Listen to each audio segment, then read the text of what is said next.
we're back.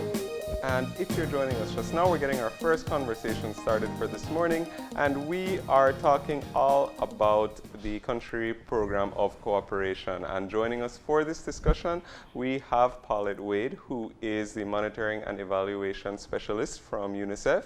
We also have Nadir Mendoza, who is a participant in the upcoming seminar, which is going to be hosted by UNICEF. And we also have Ava Diaz Sosa, who is a communications officer from the National Committees for Families and Children. Good morning. Good morning. Good morning, everyone. Yes. All right. And thank you, everyone, for joining us this morning. We definitely appreciate it. And we would like to get the opportunity to get into all about what the program is all about. So perhaps, Paulette, you can take the lead there and just give us a bit of an introduction to the program. Right. No problem at all. Thanks again for having us. It's always a pleasure of mine to be on Open Your Eyes, to see Maleni, of course. And so I'm very, very excited today because not only because we are looking at our country program. Every 5 years, UNICEF, along with the government of Belize, signs a cooperation of agreement that's for 5 years. So we're coming to the close. And one of the key things and pillars within that program was the whole idea of adolescent engagement. Now, that was one of the areas I think experienced some inertia because of COVID. We were not able to engage young people as we would like. And so that prompted us to really look at how can we engage young people. And so we have been having several conferences, meetings, powwow, WhatsApp texts with young people, trying to understand how can we still engage them. And coming out of that, what we are here to talk about too is what we call Nexus. That is a platform that we have along with NCFC and the Ministry of Local Government. What we have done is to put together this platform in which we can get young people's opinions on several issues that they're facing. And so as we come to the end of this country program, what we want to do, we want to find out from young people, what is happening with them? What are some of the issues that they are facing? And how can we best support the government in addressing those needs for young people? Because Maleni, you and I know that many times these decisions that are made for young people, it is very rare when they're engaged or when they're a part of it. And sometimes when we get young people together, it's very tokenistic, just to say that we had young people. But we wanted to ensure that this engagement is meaningful. There is a platform in which they can engage, they can learn, not only share information, but also learn from each other. And so this is why Nadir is also here with us, because he is one of the persons from the executive body that will manage Nexus. And we have several activities lined up. I don't want to take away from Ms. Ava, but we have several activities lined up to engage young people for them to be an active part of the development of the Next Country program between UNICEF and the government of Belize. And so this stakeholders meeting is happening tomorrow and Thursday. It's a virtual meeting. We have tried as best as possible to engage as wide cross-sector of stakeholders, but importantly, we want to get the views of young people. Yeah. When you say young people, people think UNICEF and they think very young children. Nadir, I don't think you'd fall in that category when we think of UNICEF, but what age ranges are you hoping to be able to gather feedback from? Mayor Nadir. Nadir? Yeah. He may be muted. Can everyone hear me? Yeah, we can hear you now. Good morning.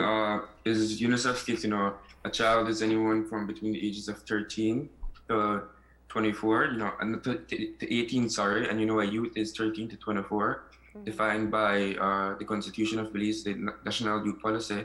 So basically, we just want to engage young people around this age group to ensure, they gain knowledge and training in some key areas such as mental health, fitness, and nutrition. Yeah. In addition to other areas such as, we have our U report, we have our Child Better Body, we have Kidorama, and of course the Children's Parliament, to ensure their voices are heard on these different spectrum. Yeah.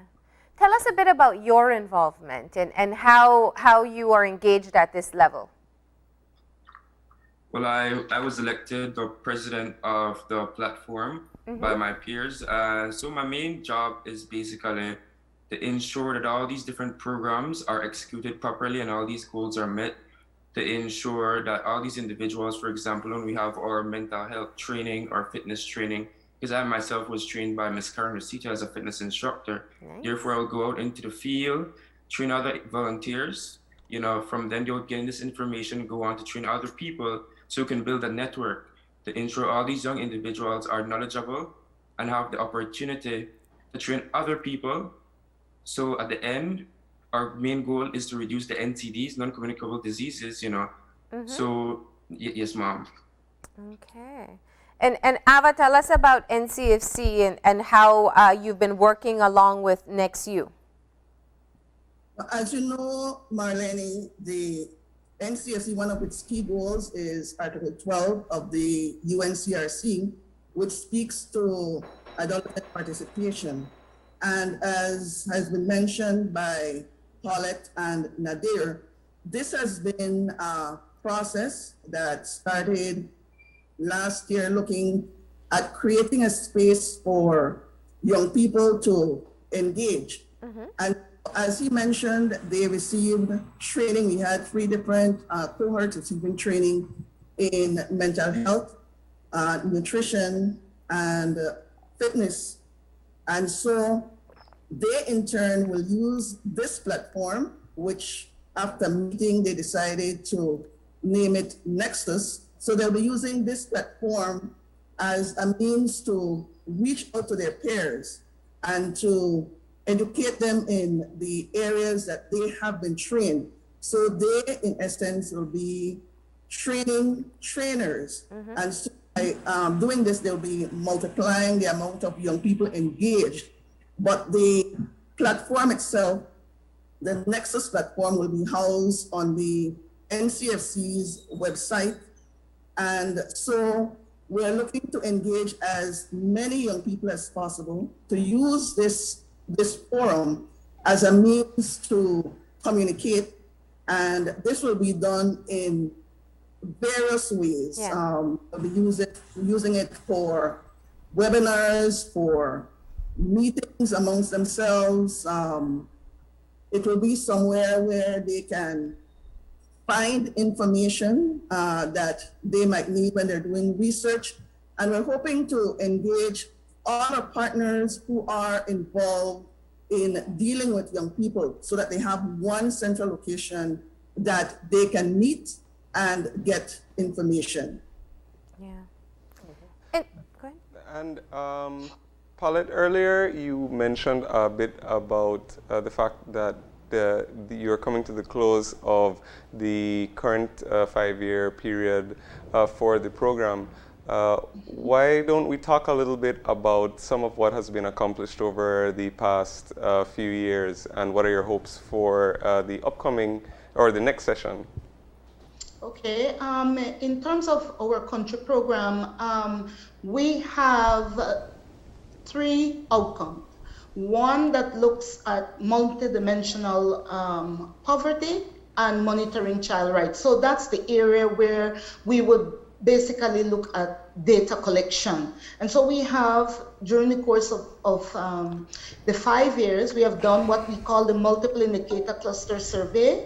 We have done that so that there is information on children, because a lot of times, or for the most part, we're not a country that really have set periods for data collection. Most of it is ad hoc, except for the census and then now the labor force survey that SIB has been collecting twice a year. But outside of that, we have to rely on administrative data because we're not a data-driven country, so to speak. And so, as you know, that's where UNICEF really supports the government in ensuring that data is there to drive programs, to drive policies for children. We have the lifelong learning outcomes that looks at learning right across the life cycle. Looking at early childhood development. Through that program, we have supported the Ministry of Human Development in terms of roving caregivers. That's young women who go to the households in Southside Belize and Toledo and teach mothers how to engage with their children, how to stimulate them, and how to make toys and books out of reusable materials. We have also supported the government in terms of education with COVID and ensuring that the programs were on the air, ensure that those booklets could be printed. We also supported in terms of the whole idea of education, water and sanitation.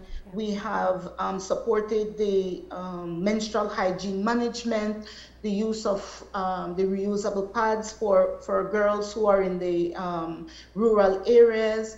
In terms of safety, we have supported the Restore Belize in terms of the Metamorphosis program for at-risk youths. We are still currently doing last weekend, what we call the migration clinic. And through that clinic, that's birth registration that we're supporting. We also supported in terms of having child-friendly spaces in several police units because of COVID, and many times the children are outside of curfew and they're taken. So we wanted to ensure that there's safe spaces there. We have also supported in terms of the child-friendly court in PG, which it's a use of video systems. So it has been quite a lot that we have supported the government of Belize in terms of reaching the needs of children. We focus mainly on at-risk children, children who are in vulnerable situations, migrant children, trying to leave no child behind. Yeah. And that perhaps underscores why the next few days are so important. Oftentimes people think agencies like UN agencies or like UNICEF are coming in and kind of rolling out their own plan, but in fact, it's made at the start of 5 years and then executed over that time. In the next 2 days, you'll be meeting with stakeholders. So that's like ministries and NGOs and whatnot. And they'll be telling you what they think are some of the priority areas. My question, though, Paulette, is doing it at a time when we are kind of singularly focused on surviving the pandemic. How can that skew what the next 5 years will look like? Well, you know that there are quite a few shocks that has been experienced because of COVID. But in light of that, children are still in need. And so this situation doesn't change. It doesn't change the fact that with COVID, they still have to be educated. It doesn't change the fact that they still need health care. It doesn't change the fact that they need protection. And you began the program by saying, we're coming to mid-May and the hurricane season is right along. So children are in this situation. However, their needs are to be met. So while we try to address COVID, we have to also ensure that the needs of children are not left behind. Like, for instance, I know we're not here to talk about data, but it's hard for me not to speak about data. Well, I love getting data. But one of the things we have been noticing, and this is a growing concern for the Ministry of Health, that while we have been focusing on COVID and COVID, the vaccination, what has been happening is that the vaccination rate for children have significantly decreased. I think I've been saying it over and over again. Normally, if we would reach these stages in terms of the vaccination rate, we would say, oh, it's a cause for alarm. But because we're so focused on COVID, and I know that mothers are fearful of going to the clinics, but you know, children still need to be vaccinated. Yes. Because we cannot afford another pandemic. You know, and so we have to try to ensure that while we address and while we are fearful, that we take the necessary precaution, but we ensure that children get their vaccination on time. It is critical to their survival. You know, I guess and Ava can definitely chime in on this one, because when you talk about protecting children or helping to ensure that children can attain their full potential, whether in education, in health, in just their own personal development, it's hard to do that in isolation. No agency can take a child and just fix them or make them better. They're in families and they're in households, and those households and families then also need support if that's what you want for the child. How does the putting together of the country program include the caretakers and the rest of the family?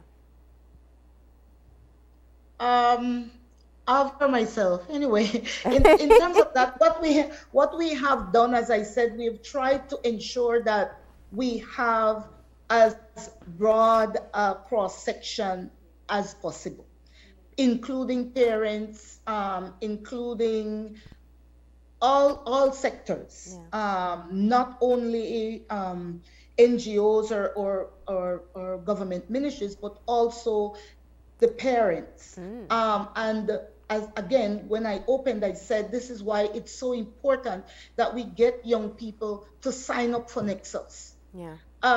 Because we need to hear their views, to ensure that while we do address their needs, like you rightly said, they live in homes, they live with their families. And so to change that, we have to also address the family. We have been working with the Mayors Association and the Ministry of, let me get it right, the Ministry of Rural Transformation, Labor and Local Government. In terms of what we call child-friendly cities. And so we call it sustainable and child-friendly municipalities. Unfortunately, this is only for the children who live in the cities and towns. But what we have done is kind of make the children's agenda, bring that children's agenda down into the cities and into the towns to ensure that children who live in these areas live in a child-friendly municipality. So we have been working along with the NCFC to ensure that we can localize the children's agenda down to the municipal level. So that is where we get the engagement. That is where we hear the voices of the parents, so to speak. However, without having a space for young people, we do not hear their voices. And so Nadir will say, yes, we need to ensure that young people are brought to the table and that their voices are heard. And they're a part of this discourse to ensure what is the support for the next 5 years.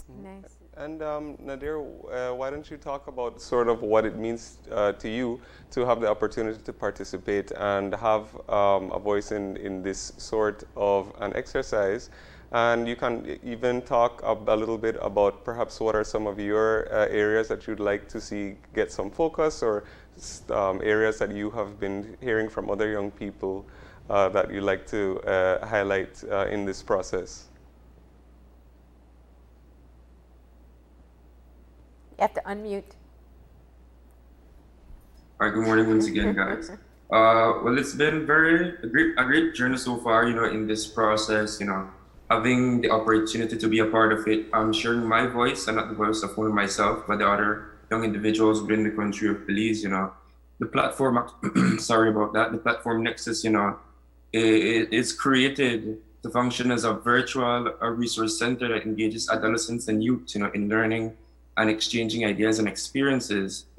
So basically, it enables young people from across the country who have access to a computer, a mobile device, can visit the platform, go onto it, and engage in these different types of activities, as Ms. Ava mentioned, where you can host webinars, meetings, and trainings. So you can build your knowledge in these different areas. And in my own opinion, the area that I feel and most young people need assistance in is mostly in the area of fitness. The same three areas that we're focused on: fitness, mental health, and nutrition. As the pandemic has brought an increase, in mental health problems, situations in the country, as young people are home, they're not in school, they can't, actually express their feelings with their peers, they're home and confined in a space.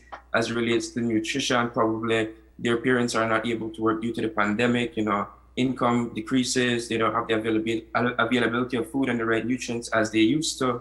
And as it comes to fitness, you can't go out. Recently, the government allowed back for sports to occur, before, young individuals are kept at home. They can't do much other than, exercising on a daily basis. And what is exercising if you don't have your peers to do it with, playing sports and these different things? Yeah. So basically, the platform is a really great platform now, as it allows these young individuals to come together on an online basis, and do these activities, interact with each other online, keeping in mind due to the pandemic, if not, we would have the ability to go in, with each other, have fun. But now we use the platform to get that done, as it relates to these different three main areas that I feel are most important, as a young individual in the country. Nadir, let me ask you the question that I'm sure a lot of people tend to, or the statement that people tend to say, which is, young people don't care about what's happening in the country. You can open a space, but that means they don't necessarily want to talk about development or addressing issues. Is that what you find to be the truth? I don't feel that is the truth. I feel that more is it's more of being stereotypical, like the older generation. No offense, yes. No offense, anyway. But most individuals, the older generation are how to say, they're in the past, and they don't expect young individuals to have, or don't expect young individuals to express their concerns and needs. Probably because they didn't have the opportunity to do so. But now we live in the 21st century, where we're moving into a more liberal society, where young people have the ability to voice their opinions, to voice what they feel, or voice their weaknesses, what in the society brings them down, being like a stereotypical generation, the older folks, no offense again, that I always, downplays them, in every situation. However, with UNICEF and this new platform, it shows that we have a voice where young people can go on to and make their voices heard, and be a part of a change, that allows us to be an instrumental point and a main focus in driving this effort. Absolutely. And changing the views, of the older generation. No offense again. Don't worry, they call you young people, so you can call them older. I want to also say, Malini, that we never believe that young people have a voice. But I think in 2019, when we had the first Children Parliament, many people were surprised at the opinions that came out of that parliament when the children discussed the issues that they had. Nobody had to tell them these issues. Those were the issues they were facing in terms of education, in terms of health, in terms of their protection. Nadir at that time was the deputy PM during that parliament. And I think that really brought to light that children can voice their opinion. What they need is the space to be able to do so. Yes. And as adults, or the older generation, as Nadir says, we still believe that children should be seen and not heard. And so when children speak, we get nervous. But what we fail to realize is that these young people they're not only the future, they're the present. Yes, they are citizens of the country today, the country that, Yes. that we are leading. Yes. So what is the hope here? And Ava, let's get you back in. You know, you work with children a lot, and you are able to hear from them directly just how much they have to contribute. What do you think the impact of having youth voices included in developing the country program, what's that going to do? Well, Marlene, as you know, at the NCFC, we have a couple youth arms. We have our CRC ambassadors, we have the Informed Team reporters, we have Kidorama. But for me, in the whole process of getting the Nexus platform online, that has been very eye-opening in terms of, because what we did was try to expand the youth groups. So we had people from the Department of Youth Services, from BFLA, from right across the country, trying to get a better understanding of what are some of the issues that young people feel are important to them. And that discussion was very interesting in terms of where they see themselves. Yeah. Because earlier in the conversation, you said one of the perception is that young people don't care. Mm-hmm. But it's more a feeling, when you talk to them, it's a feeling of we're speaking, but nobody is listening. And we don't just want to speak, we want to make a difference. We want it to be meaningful participation. Yes. And so that's where we need to start from. We need to start to really listen to what these young people are saying, because if you sit down and listen, you find out that they do have some wonderful ideas.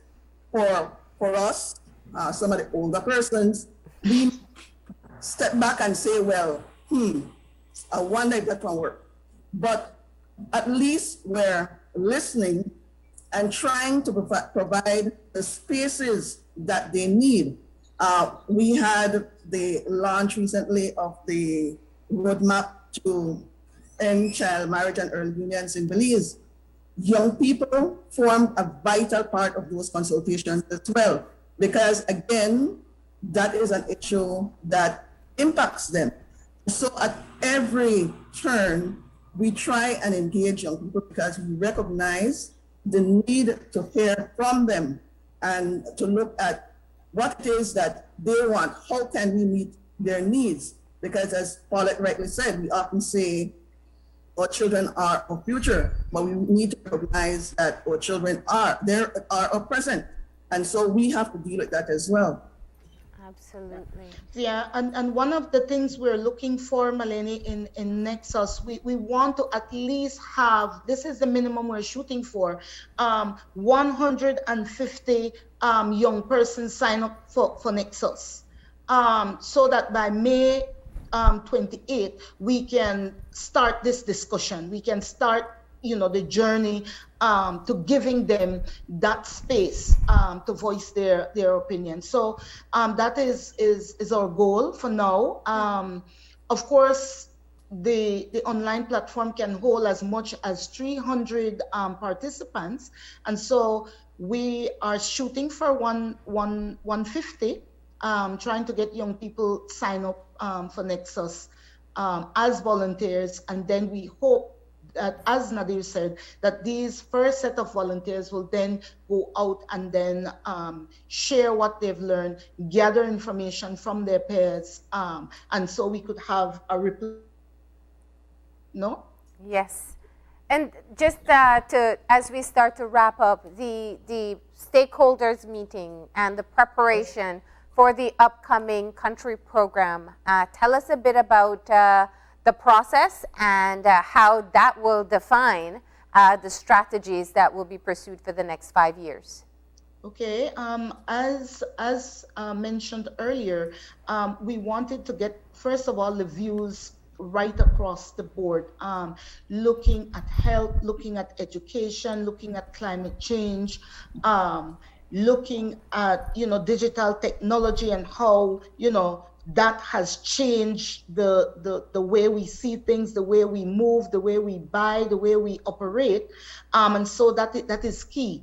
And so we can say these are the things that we see, but we need the partners who are actually working to give us an idea as to what is the direction we take. Because when you say, okay, I will look at health, the gamut of looking at health is vast.